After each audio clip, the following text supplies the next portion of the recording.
Good morning সবাইকে, আরেকটা নতুন ফ্রেশ ব্লগে সবাইকে ওয়েলকাম। অনেকদিন পরে এই কথাটা বলছি, প্রায় 1-1.5 বছর। তো এখন আমাদের ফার্স্টে উঠে পড়ি এক্সপ্রেস ওয়েতে। এটা আমাদের বড়নগরের পাশ থেকেই ওঠার একটা জায়গা আছে, বেলগোড়া এক্সপ্রেসওয়ে। এখান থেকে আমরা ধরবো তোমার NH16, মানে NH6 যেটাকে বলো। এখন যাচ্ছি দক্ষিণেশ্বরের দিকে। অনেক দিন আড্ডা মারা হয়নি, তো সেই আড্ডাই দিতে দিতে আজকে যাব। আবার আমাদের চ্যানেলে ফিরে আসার জন্য সবাইকে ধন্যবাদ। যে ছোটো একটা ট্রিপ, এই শনিবার ভোরবেলায় বেরোচ্ছি, রবিবার থাকবো, সোমবার ভোরবেলা আবার চলে আসবো। আমরা বালি ব্রিজ, আর আমার ডান দিকে দক্ষিণেশ্বর কালী মন্দির, জগন্নাথ কালী, যেন রাস্তা সাকসেসফুল হয়। গেছি ধুলাগড় টোল, বাড়ি থেকে 24 কিলোমিটার দূরে। সময় এখন 7:05।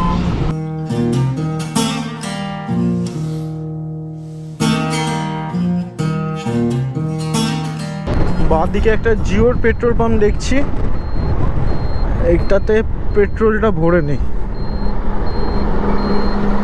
চলো, মোটামুটি দুটো ডাক আছে, চলে যেত অনেকটাই, বাট ভরে নিলে আর কোনো টেনশন নেই। একেবারে পুরো কোথায় গিয়ে পৌঁছাবো? কোথায় যাচ্ছি আমরা? আমরা যাচ্ছি দীঘা, একবারে দীঘায় গিয়ে পৌঁছাবো। চলো, 410 টাকার ভরবো। 7:30 বাজে যায়, 1 ঘন্টা মতো কোলাঘাট। চলো, পেট্রোল ভরা হয়ে গেছে। 400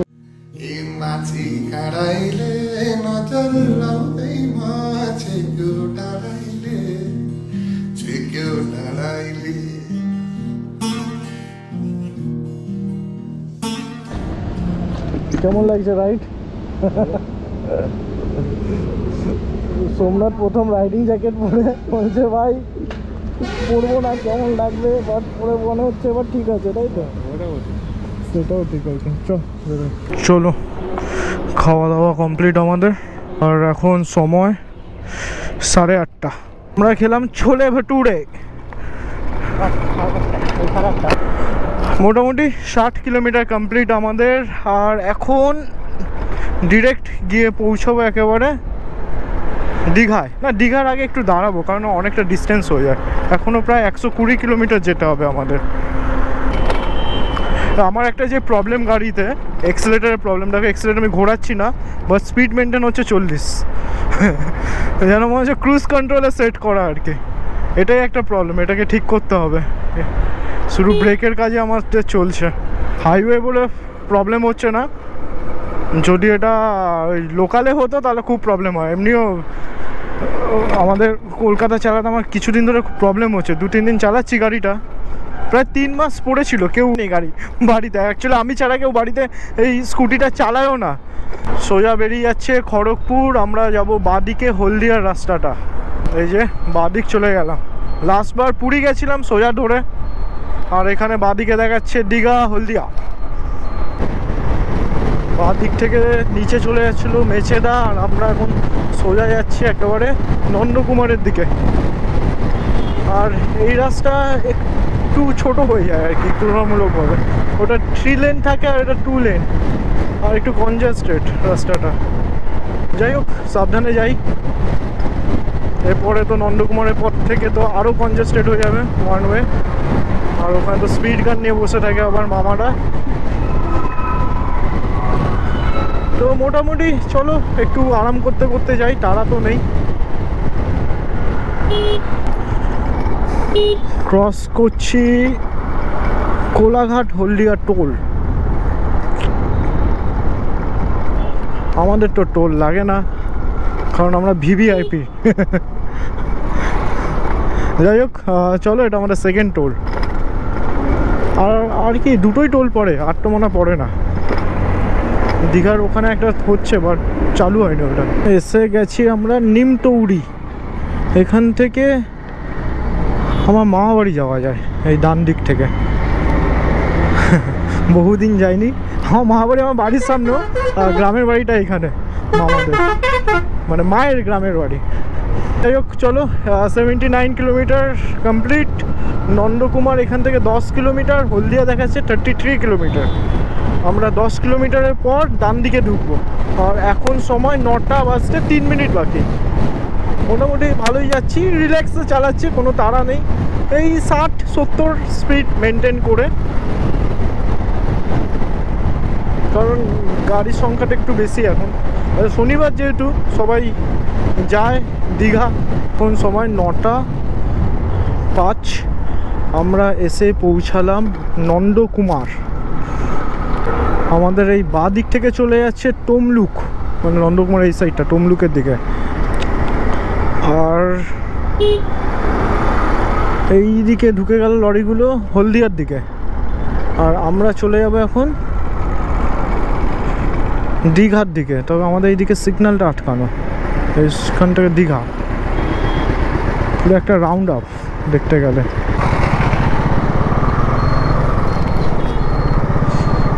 আর এই রাস্তাটা একটু সাবধানে চালাতে হয়, কারণ এখানে স্পিড গান নিয়ে বসে থাকে আমাদের পুলিশ মামারা। ওই দীঘা ঢোকার 20-30 কিলোমিটার আগে থেকে হয় ওটা, চাপ নেই, ততক্ষণে ধীরে ধীরে যাচ্ছে। এমনি তো আমরা 60-এর উপরে যাচ্ছি না, অত একটু হেলে দুলে যাচ্ছি আমরা। আর নন্দকুমার থেকে তোমার দীঘার ডিস্টেন্স 90 কিলোমিটার। কোনো মানে হাফ রাস্তা এসেছে, এখন হাফ রাস্তা বাকি বলতেই পারো। ঠিক আছে, 9টা বাজে, 6:30 থেকে 9টা আমরা এতক্ষণ রাইড করলাম। 10টা 11টার মধ্যে পৌঁছাবো, 1.5 ঘন্টার মতো আর লাগবে হয়। এই নদীটা যেটা যাচ্ছে এটা তো হলদিয়ার যেই নদীটা আর কি। এই ব্রিজটা ক্রস করা মানে এই দীঘা পৌঁছে গেছে এরকম একটা ফিল চলে আসে। ক্রস করছি চণ্ডীপুর। দীঘা এখান থেকে 76 কিলোমিটার, 99.1 কিলোমিটার আমরা ক্রস করেছি এতক্ষণে। গরম আছে, এই বাসগুলো এরকম ডিস্টার্ব করছে কেন?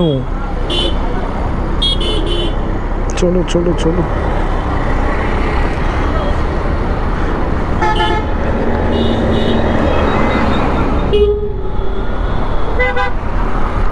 দশটা 15 বাজে, নাচিন্ডা ক্রস করছে।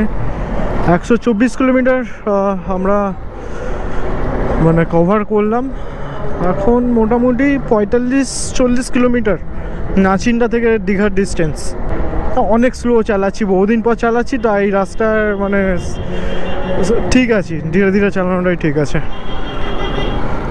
কারণ আমার এক্সিলারেটরের মেনলি প্রবলেম একটু আছে, সেই কারণে চলো একটু লেটে পৌঁছাবো, ঠিক আছে, বাট সাবধানে যাই। এই মোড়টা থেকে আমাদের যেতে হবে ডান দিকে এখন। চলো আমাদের ডান দিক যেতে হবে। আর বাঁদিকে চলে যাচ্ছে কাঠি শহর। এর আগের যেই মোড়টা থেকে আমরা ডান দিক নিয়েছিলাম সেটা হলো এই কাঠি শহরটাকে বাইপাস করায়। সমস্যা এটাই, খুব সিগন্যালটা খুলে গেছে, মানুষজনের যাওয়ার ইচ্ছে নেই।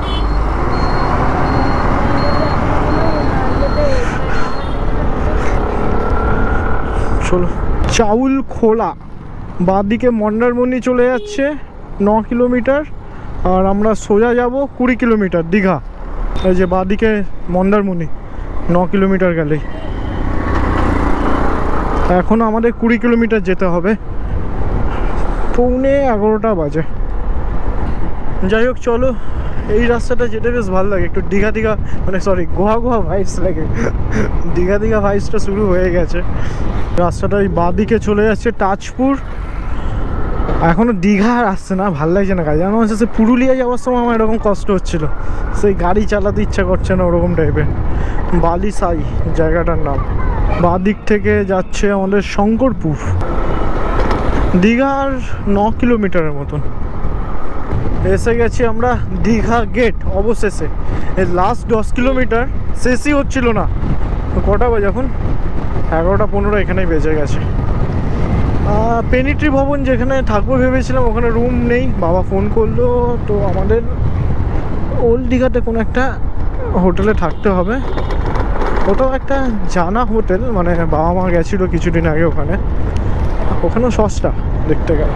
ওখানে রিজনেবল প্রাইসের হোটেল খুঁজছি এখন। আর মার্কেটটার সামনেই বললো, তো ওল্ড দীঘা যাই ফার্স্টে। এতবার মোটামুটি স্কুটি নিয়ে দীঘা এসেছি, বাট এত লেটে কোনোদিনও পৌঁছায়নি।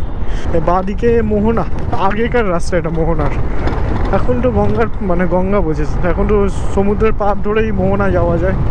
ফাইনালি আমরা ওল্ড দীঘা এসে পৌঁছালাম। সোমনাথের জীবনে এটা প্রথম সমুদ্র দেখা হবে। ও প্রচুর পরিমাণে এক্সাইটেড সমুদ্র দেখার জন্য। এই যে বাঁদিকে বিশ্ব বাংলার পার্কটা, পেট্রোল পাম্পের অপোজিটে বললো আর কি হোটেল, যে হোটেলটার কথা বাবা বললো। চলো এইবার আর নিউ দীঘা থাকবো না, ওল্ড দীঘাতেই থাকবো। মোটামুটি রুম পেয়ে গেছি, সস্তারই রুম, 600 টাকা পার ডে হিসাবে নিয়েছে। একদম তোমার ওই Indian oil petrol pump old দীঘার ঠিক অপোজিটেই আর কি। তো এই আর কি এখন খেতে বেরোবো। আজকে সমুদ্রে স্নান করতে যাচ্ছি না, তো টায়ার্ড হয়ে গেছি আজকে, অত মানে অনেকদিন পর রাইড করলাম যেহেতু, সেই জন্য অনেকটাই টায়ার্ড লাগছে, সেই জন্য আজকে স্নান ক্যান্সেল। এখন আমরা যাব লাঞ্চ করতে। অনেক দিন পর ব্লগ দিলাম তোমাদেরকে। এই দীঘা পুরী এই টুকটাক হচ্ছে বুঝতে পেরেছি, এবার আননোন অফবিট অনেক জায়গা ঘুরতে যাব, তার জন্য একটা বড় মেশিন ওয়েট করছে। কিছু দিন পর ওটাও আসবে আর কি, হয়তো স্কুটি নিয়ে এই রাইডটাই হয়তো আমাদের লাস্ট হবে আর কি, পরে নতুন গাড়িতেই হবে। এই হলো আমাদের রুম, এই সোমনাথ। এই আমাদের জিনিসপত্র রাখা সব, এই একটা মোটামুটি বড় রুম, একটা টিভি আছে, আর এই এখানে বাথরুম, নর্মাল মোটামুটি একটা বাথরুম। এখানে আমাদের জ্যাকেট ঝোলানো আছে, আর এখানে একটা জানলা, এই জানলা থেকে এই মার্কেটটা দেখা যাচ্ছে, নিউ দীঘা যে মার্কেটটা। আর ওই যে দেখছো ওখানে তোমার পেট্রোল পাম্পটা একদম বাজারের পাশে, খুবই ভালো একটা লোকেশান। মোটামুটি খাওয়া দাওয়ার কোনো অসুবিধা নেই, এখান থেকে বেরিয়েই তুমি বিভিন্ন হোটেলও পেয়ে যাবে, সামনে বাজারও আছে, আর সমুদ্র খুব কাছেই ওল্ড দীঘায়, বুঝতেই পারছো। এখন সময় হলো কটা, 2:15, অনেক সময় হয়ে গেছে। আমরা এখন ভুড়িভোজ করতে যাই আপাতত। এই যে সব জিনিসপত্র রাখা, আর কি করবো আজকে আমরা, প্ল্যানিং কি, ভুড়িভোজ করে আমরা এখন কোথায় যাবো, সমুদ্রের পাড়ে হাওয়া খেতে যাবো। বাইরে গিয়ে কথা হবে না, গাড়ি নিয়ে যাবো পরে বিকালের দিকে।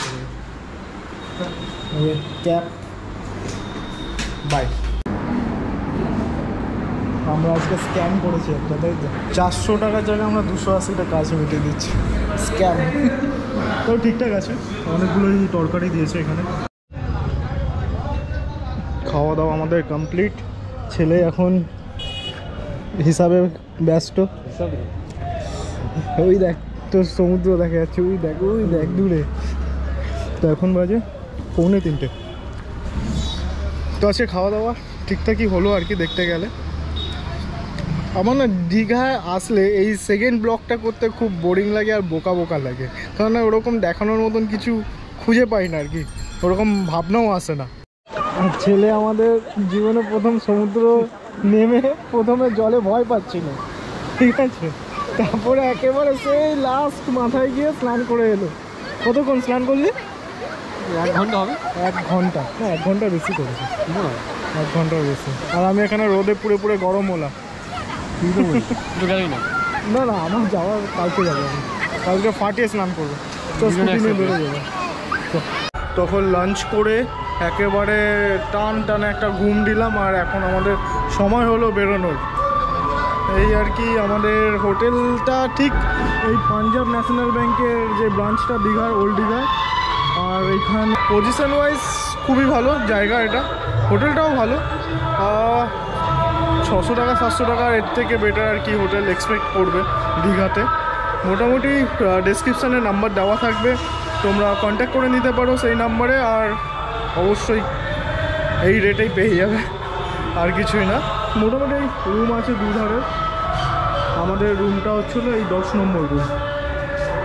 তাহলে আটকানো হয়ে গেছে, যাই এবার একটু সমুদ্রের পাড়ে একটু ঘুরে আসি, হাওয়া খেয়ে আসি, তারপর আবার তোমাদের সাথে দেখা হচ্ছে। Stay tune. ডিনার এসে গেছে, চিকেন দো পেঁয়াজা আর রুমালি রুটি, খুবই সস্তায় খাওয়া দাওয়ার, 130 টাকা চিকেন দো পেঁয়াজা 2 প্লেট নিয়েছি, আর রুমালি রুটি 10 টাকা পিস।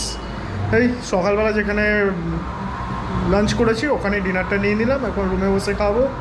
আর আপাতত আর কি দেখার, ব্লগ এন্ড করছি এখানে। এখন সময় 10টা বাজতে 10 মিনিট বাকি। তো স্টে টিউন, আবার দেখা হচ্ছে নেক্সট ব্লগে। এখন